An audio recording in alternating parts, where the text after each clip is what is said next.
يا ريت يا شباب نساعد بعض كده عشان تدخلوا الماتش. ها كل واحد يحضر لي الفال اي دي، كله يلتزم بالتعليمات. ايه يا ابني اللي معاك ده كله؟ انت مش سامع بيقول ايه؟ ده الدنيا لبش. والله لا لا، انا شغال في الاستاد جوه. اوعى بس كده. اهلا يا بابا، نورتوا القاهره. ايش هذا زلزال ولا شنو؟ لا ده مش زلزال، ده بقى جمهور التالتة شمال اللي بيهز جبال. انتوا لسه شفتوا حاجه؟ جاب العمال من ورا، هنا الجمهور بس. عمال؟ ده انا بايت في شركه وي من امبارح عشان الحق تذكرتي. تخيل يا باشا، التذاكر اول ما نزلت خلصت في ساعه. صبرك بالله. ايه ده حبيبي دي؟ انا دي جايبها عشان قالوا لي خط ال 18 محتاج يتقل عليه شويه. لا ده انت ظريف قوي. ايه الفرشه دي يا حبيبي؟ انت جاي تشطب ولا جاي تشجع؟ بص يا باشا، بصراحه انا جايب الحاجات دي عشان سكينه المعجون اللي حدفوها في ماتش الذهاب، ولا انت ناسيها؟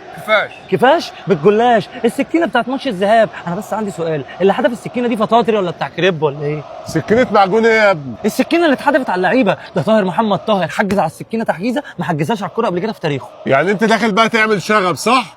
تعالى بقى اقف على جنب كده. يا باشا وغلاوه امك. طب بقول لك ايه، مش مهم انا، المهم ابويا واقف على بوابه 3 مش عارف يخش. ليه يا ابني معهوش تذكره؟ لا معاه تذكره، بس سخن على احداث الماتش اللي فات، راح جاي ساحب كوريك وحالف لا يدخل بيه. كوريك؟ ما هو النساء الكوره اللي عاملين العصبيه في الاول واخر دي لعبه، احنا كلنا اخوات، مصر والمغرب واحد. خد بقى اخوك المغربي وادخل يلا. تصدق بالله عنده حق. انا اصلا مش عارف مكبرين الموضوع ليه. اللعيبه عماله تكسب وتاخد ملايين، وانا يا ابويا سايبين يوميا ب 200 جنيه وامي اصلا هتموت من الجوع. ما تقوليش كيفاش تاني بقى. مش تعرف ان انا بحبك؟ انا جايب لك هديه. خد دي.